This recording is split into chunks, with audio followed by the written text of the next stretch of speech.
funérailles ou bien cérémonie funéraire. Et à travers les funérailles, nous célébrons la vie. Enterrement est fait dans le cimetière. Célébration de la vie par ce Ridel, il y a deux volets. C'est le premier volet à nous là. Nous comptons de l'autre volet qui va l'enveille. Nous allons pas parler de veille, nous parler de service, de consolation pour la famille. Dans le premier volet, service ça, il est tombé sous le leadership du comité régional.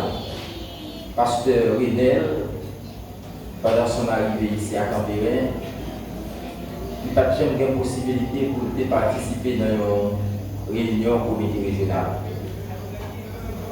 Dans la France, c'est là que nous faisons toutes les réunions.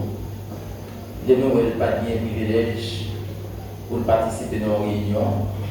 Je dis à ce vendredi 29 novembre, hier 28, nous déposons une réunion mercredi 27. Nous avons fait ici jusqu'à ce qu'on est capable de participer là-bas. Mais il n'a pas eu de temps. À ce moment-là, nous avons choisi l'un dans nous. Alors, deuxième partie cérémoniale du conseil des membres du comité exécutif.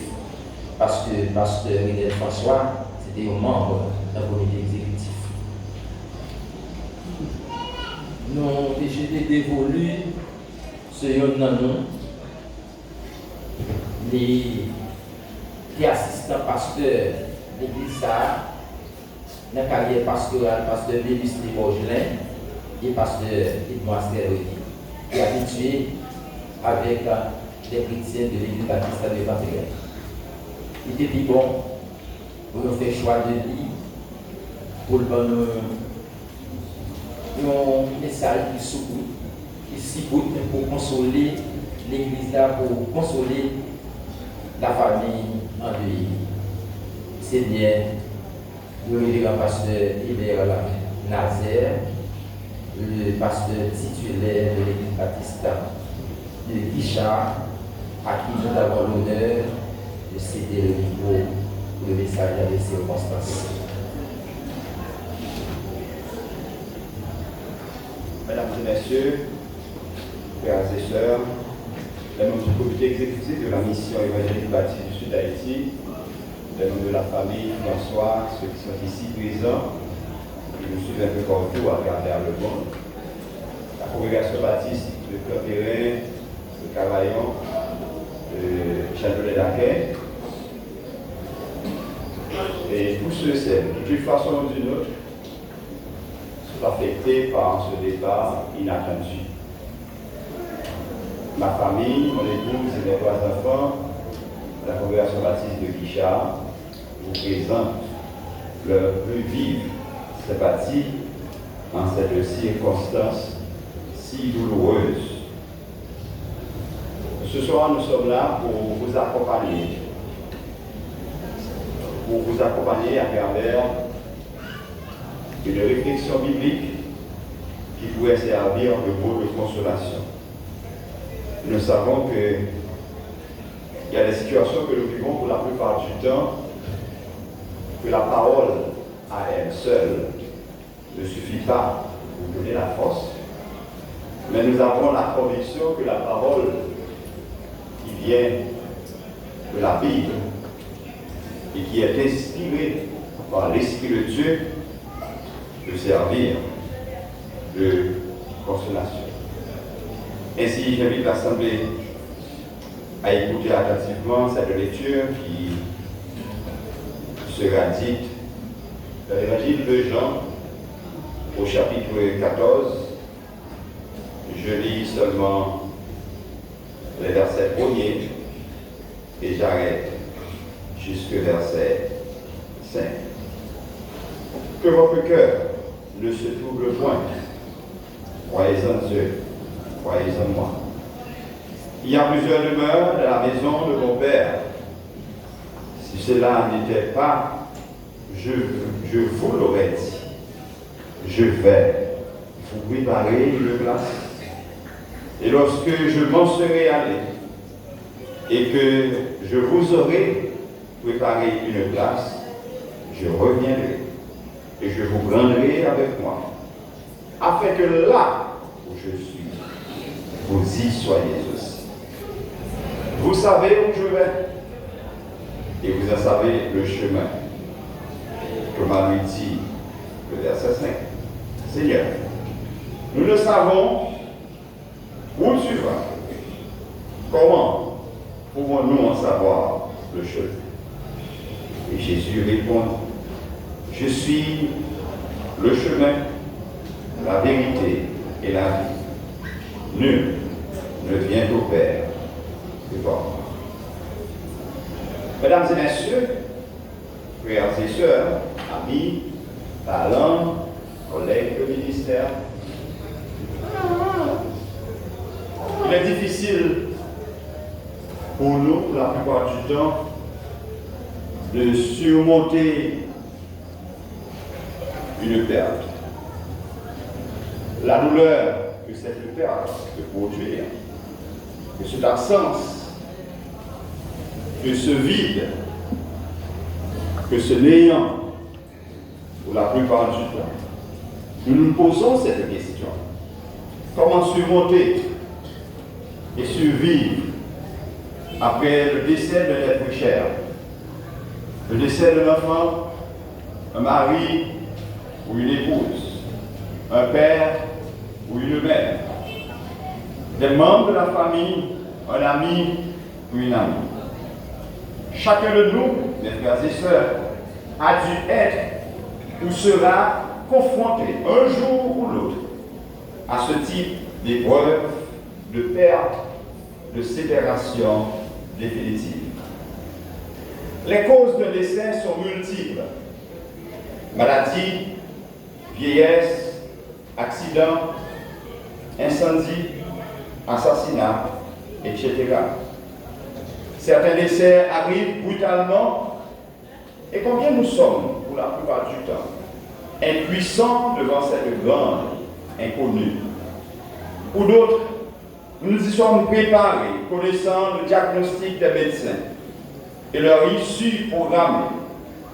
Nous avons intégré ce facteur dans notre cœur, nos pensées, bien que parfois nous espérons allonger les délais, voire même à l'impossible.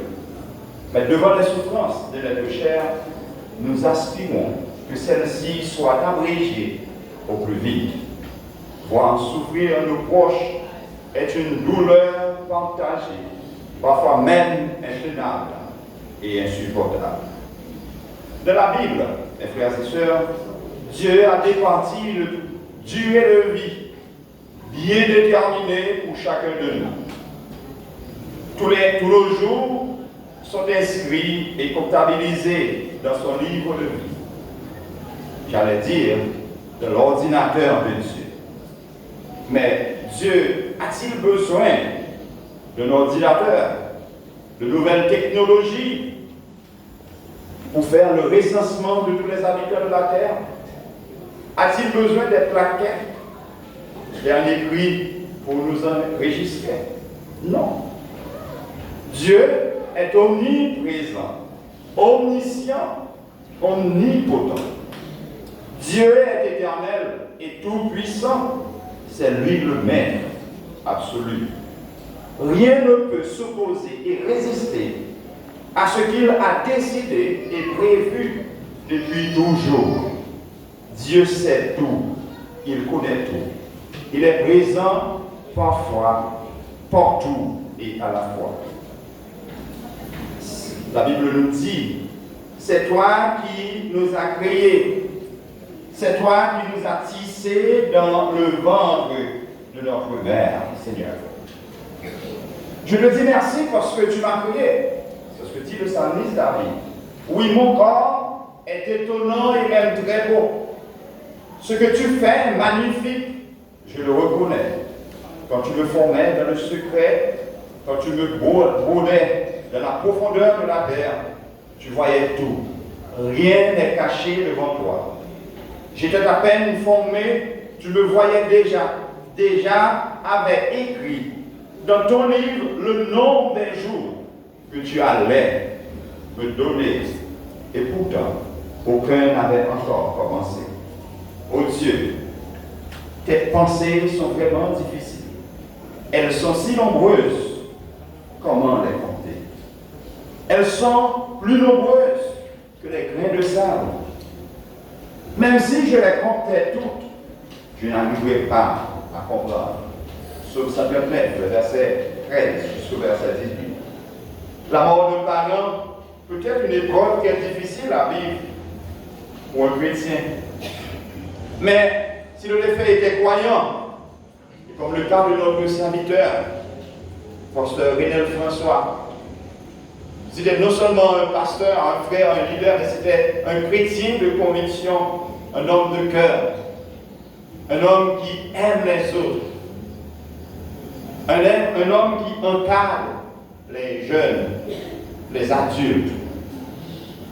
Il faisait toujours le pont entre les différentes générations tout le long de sa vie. Mes frères et sœurs, il est normal et légitime pour vous et moi de porter le deuil du départ de notre frère, pasteur Renel. Christ lui-même était présent au tombeau de son ami Lazare, selon Jean 11, verset 35. Alors Jésus se mit à pleurer à cause de son départ. Les Juifs disaient, voyez comment il l'aimait. Mais certains d'entre eux disent, lui qui a ouvert les yeux de la veille, ne pouvait-il pas empêcher Lazare de mourir? Lequel beaucoup de personnes pourraient poser des questions. Pourquoi le pasteur mort aussitôt? Probablement avoir le ministère parmi nous. On attendait beaucoup plus de lui. Pourquoi le Seigneur n'a pas répondu aux différentes séances de prière à cause de l'état de sa santé? Pourquoi le Seigneur ne l'a pas touché? Pourquoi le Seigneur n'a rien dit? Pourquoi le Seigneur l'a laissé partir? Pour ses enfants aussitôt, pour son épouse aussitôt, pour l'église de Campérèche aussitôt. Mais pour le Seigneur, c'est l'inexact. En tant que chrétien, la parole de Dieu nous offre du réconfort. C'est ce que Dieu va nous donner et nous offre encore. Le réconfort et la consolation même face à la mort de ce père, de ce mari, de ce pasteur, de ce collègue, de cet ami, de cet oncle, de ce cousin. Après la perte de parents chrétiens, notre plus grande source de réconfort en tant que croyants, c'est l'espérance et la confiance que notre relation avec le défunt ne s'arrête pas là. La Bible dit en 2 Corinthiens au chapitre 5, le verset 8, nous savons en effet que si cette tente où nous habitons sur la terre est détruite, nous avons dans le ciel un édifice. Vous allez voir, nous avons sur cette terre une tente, mais dans le ciel, nous aurons un édifice qui est l'ouvrage de Dieu, une demeure éternelle qui n'a pas été faite de main d'homme. Aussi, nous gémissons dans cette tente, désirant révertir notre domicile céleste. L'apôtre Paul continue à dire, si du moins nous sommes trouvés vêtus et non pas nus, car tandis que nous sommes dans cette tente, nous gémissons accablés parce que nous voulons non pas nous dépouiller, mais nous revêtir, afin que ce qui est mortel soit un outil de la vie. Et celui qui nous a formés pour cela, c'est Dieu qui nous a donné les armes de l'esprit. Nous sommes donc toujours pleins de confiance. Et nous savons qu'en demeurant dans ce corps, nous demeurons loin du Seigneur. Car nous marchons par la foi et non par la vue. Au verset 8 de ce même chapitre, il dit, nous sommes pleins de confiance. Et nous aimons mieux quitter ce corps et demeurer auprès du Seigneur. C'est pour cela aussi que nous nous efforçons de lui être agréable. Ça, c'est la finalité de la vie chrétienne, du croyant. Nous vivons dans un corps, ce corps est mortel, ce corps est passager. Nous avons ce corps comme une tente, La finalité de notre vie, c'est d'aller habiter dans ce bâtiment, dans ce building que Dieu nous prépare. Et c'est ce que Jésus nous rassure en Jean au chapitre 4. Il y a plusieurs demeures dans la maison de mon Père. Si cela n'était pas, je vous l'aurais dit. Je vais vous préparer une place. La raison, c'est que, afin que là où je suis, vous y soyez aussi. Donc, qu'on le veuille ou non, chacun d'entre nous aura un jour ou l'autre à entrer dans notre demeure éternelle, en compagnie de notre Seigneur et Sauveur Jésus-Christ. Mes frères et sœurs, à la résurrection, tous ceux qui auront accepté Christ seront glorifiés et recevront un corps incorruptible. Car il est écrit en 1 Corinthiens, le chapitre 15, le verset 42 jusqu'au verset 44. Ainsi en est-il de la résurrection des morts. Le corps est cerné corruptible, il ressuscite incorruptible. Il est semé méprisable, il ressuscite glorieux. Il est semé corps spirituel. S'il y a un corps animal, il y a aussi un corps spirituel. En Jean 11, le verset 25, Jésus dit: je suis la résurrection et la vie. Celui qui croit en moi vivra, quand même il serait mort. Et c'est ce qui fait notre force, notre conviction, notre détermination. C'est ce qui fait que ce soir, nous sommes là pour saluer son départ, pour partager les témoignages, les habitudes. Mais vous n'entendez pas des cris parmi nous, parce que nous savons que, tôt ou tard, nous serons avec lui, avec le Seigneur. Mes frères et sœurs, Christ a vaincu la mort pour nous. En 1 Corinthiens, au chapitre 15, les versets 54 jusqu'au verset 57, l'apôtre Paul manifeste sa joie devant cette merveilleuse vérité. Il a dit: la mort a été engloutie dans la victoire. Ô mort, où est ton aiguillon? Ô mort, où est ta victoire? L'aiguillon de la mort, c'est le péché. Et ce qui donne sa puissance, ce qui donne la puissance au péché, c'est la loi. Mais, gloire soit rendue à Dieu, qui nous a donné la victoire par notre Seigneur et Sauveur Jésus-Christ. Mes frères et sœurs, vous savez, pour nous les croyants et pour vous qui êtes là, même si vous n'êtes pas un croyant évangélique, mais Dieu a déjà préparé, il a déjà combattu ce combat, il a déjà en fait atteint l'objectif. Il vous reste à saisir cette victoire pour que vous soyez vraiment parmi les siens. Être parent est encore plus difficile si nous ne sommes pas certains de son salut. Pour la plupart du temps, lorsque nous avons des êtres qui sont chers et qui sont morts, parfois nous essayons de voir quelques bonnes œuvres que la personne a accomplies pendant sa vie sur cette terre. Mais les bonnes œuvres ne donnent pas droit à la vie éternelle. Les bonnes œuvres ne sont pas une garantie céleste. Ce qui est une garantie céleste, c'est l'acceptation du sacrifice expiatoire de Jésus-Christ à la croix. Donc si vous avez un proche, un parent, un enfant, un père, une mère, une sœur, un ami, un collègue de travail, et qui n'a pas encore Christ, c'est le bon moment pour lui enseigner qu'il doit avoir une bonne relation avec le Seigneur, parce qu'après la mort, vous ne pouvez rien faire. Nous ne pouvons néanmoins nous reposer sur les promesses de Dieu. Ce qui donne la force à la famille François, ce qui donne la force à Madame Pasteur et ses enfants, c'est la promesse de Dieu. C'est la promesse de Dieu.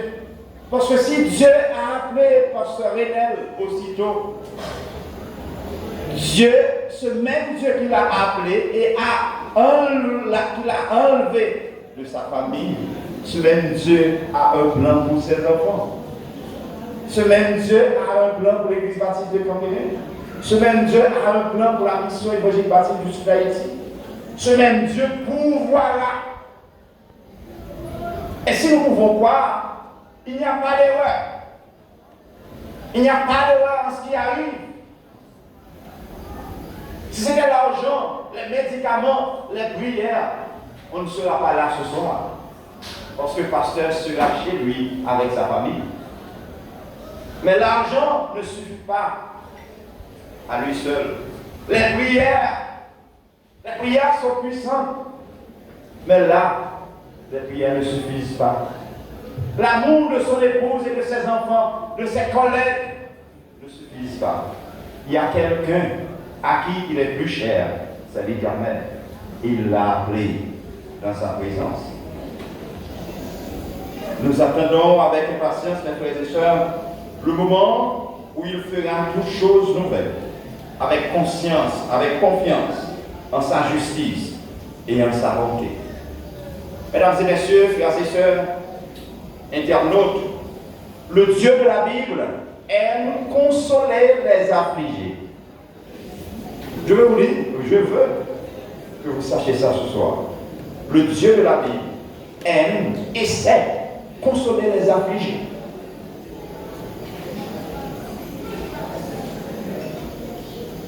Ce Dieu a la capacité de guérir les cœurs brisés.